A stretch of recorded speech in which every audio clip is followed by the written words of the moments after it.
Good evening, Apprentice. Once again, we've reviewed a few items from the Dungeon Masters Guild to try and help you separate the wheat from the chaff as you embark on your career as a Dungeon Master. Tonight's items will focus on a few of the basics: an introductory adventure, a collection of magic items, and a few alternatives to the rules. The Mage's Tower is an introductory adventure for players that are new to role-playing or just new to D&D. Written to stand alone, it's a standalone module for anyone with a few friends and a handful of dice. The Vault of Magic offers a collection of new magic items and spells to add to your campaign, so if you're looking for something beyond a generic magic spear and magic helmet, this might be for you. Crafting Rules gives an optional overhaul to the rules for creating mundane and magical items in your campaign world.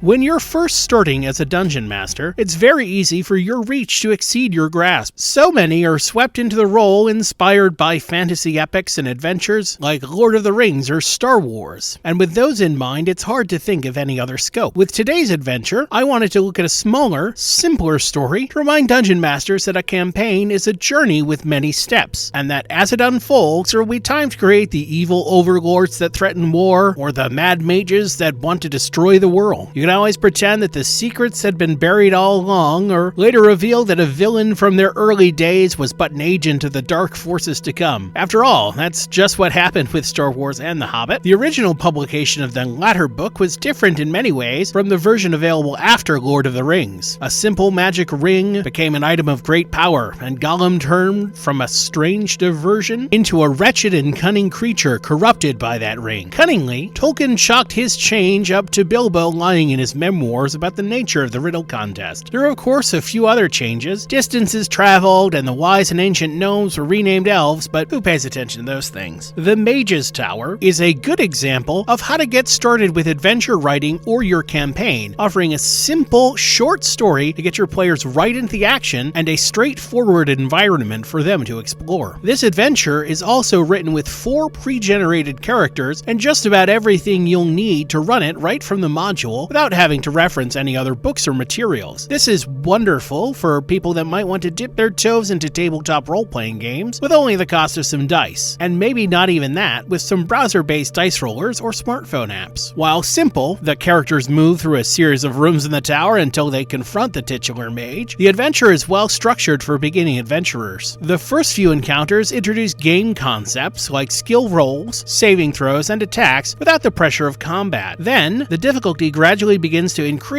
as the players climb the tower with combat and a few puzzle challenges. The first puzzle is rather literal, as the player characters need to recreate the image of a stained glass window in a series of wooden tiles. The adventure provides a handout that the game master can print out and cut up for the players to put back together, and while the adventure suggests cutting out each cell, it's easy enough to make a few larger pieces or smaller pieces if you want to save time or make it simpler for younger players. Another set of puzzles lays in front of the final encounter, where characters have to obtain keys from different predicaments, including freeing a key from a maze under glass. The characters can approach these other puzzles in various ways, or they have the option to just brute force them, which is refreshing for puzzle design, which can sometimes be over-engineered to limit the number of approaches to force a single solution, or prevent players from simply smashing the door if they get bored. The final encounter is with the mage, and the adventurer does a fair job helping guide a new dungeon master in using a single spellcaster against a party by using charm, hideous laughter, and ray of enfeeblement to make it more difficult for the PCs to hurt him before the mage tries to wallop them with his staff. As noted, this adventure is very stripped down, putting players right at the door of the dungeon and inviting them to run through like a deadly funhouse. It also doesn't have a lot of good maps of encounter areas,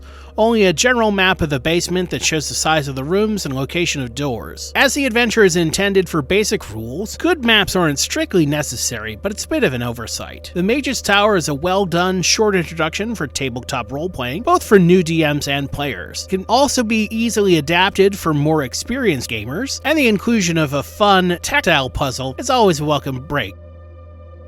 There comes a time in every game of Dungeons & Dragons where magic starts to lose its wonder, when the magic sword stops being a potent weapon against the enemy and just becomes another +1 longsword you toss in the back of the closet. What's a dungeon master to do when the fantastical becomes boring? The Vault of Magic offers up a few solutions, providing a bevy of magical items that boast different properties to give enchantment a bit more diversity in your campaign world, and give players different powers to try out through over 55 magic items. The book also includes 16 unique spells to introduce to your game. We'll take a look at those as well. Unlike the collection of 20 magical trinkets we took a look at in a previous review, the items in the Vault of Magic are well suited to the practical adventurer, providing slight enhancement bonuses as well as a variety of spell-like effects. Deceiver's Boots let the wearer cast invisibility and gaseous form once a day. The Cloak of Passage gives characters the ability to cast either Pass Without Trace or Dimension Door between long rests. One set of magic items I particularly enjoyed were spell arrows. Blinding, Darkness, and Holding that could all drop a spell effect on an individual target at a range. No doubt that'll get the wheels of your own mind turning with other potential enchantments for arrows. Why don't you let me know what springs to your mind in the comments? A few of the items have more creative effects. Boots of Tracks allow the wearer to leave the tracks of any humanoid or beast in their wake. The Dagger of Sounding will ring when struck against a hollow surface. While many of the items are interesting, they don't have a lot of personality or theme, which is a missed opportunity. For example, the Shadow Cloak that lets players cast darkness or turn into a shadow recharges at dawn like any other magic item. But with a bit of polish, each item can be made even more unique with different ways of recharging them or simple quirks that make them stand out. For example, you might have to leave that cloak in total darkness for 24 hours for it to recharge. Or there's a slight chance every time you use the Boots of Tracks that it changes your feet forever, leading to some awkward conversations at the fest hall when you have bear paws. The collection of spells doesn't have a particular theme, but leans heavily toward necromancy and spell-like effects that invoke darkness. For example, Shadow Armor summons a shadow to wrap itself around the mage to absorb melee attacks, or Sun Ward, which gives protection against the effects of sunlight. Great in the hands of your Dark Elves or Draculas. A lot of third-party spells, others have more narrow uses. Seek the Stream is a cantrip that lets the caster sense the nearest source of running water, or Ammunition Bides, which will protect any ammunition fired by the caster that misses its target, allowing those enchanted arrows to be more easily recovered. These are certainly some interesting spells and items in the collection. The layout and artwork is good, but it's not a completely indispensable collection for your Dungeon Master's arsenal unless you're looking to quickly add more variety to the kinds of magic items featured in your campaign.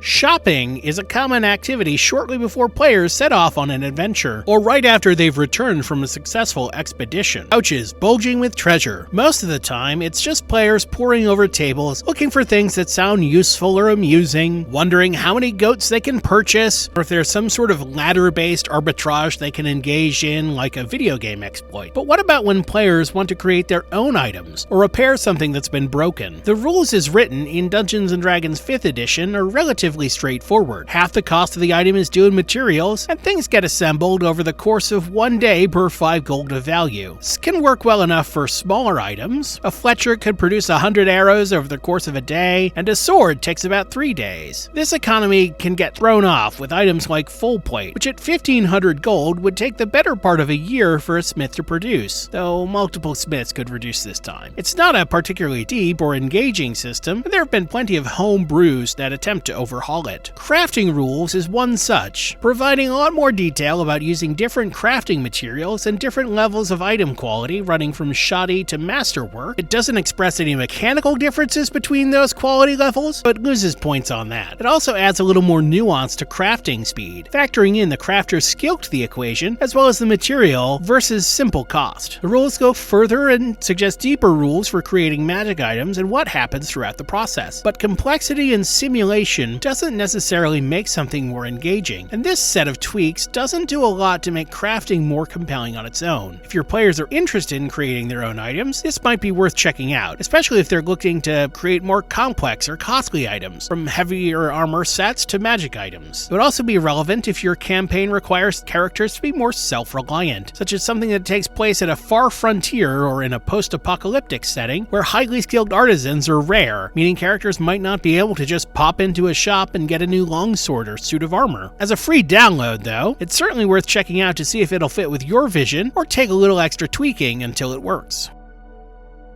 That's all there's time to review for this evening, but I hope you've gotten something from what we've looked at today to get your campaign outside the dungeon. If there's an indie mod, adventure, or supplement you'd like us to review, please let me know in the comments. Until next time, like, share, subscribe, and ring the sacred bell of notifications so you can catch each upload. Thank you.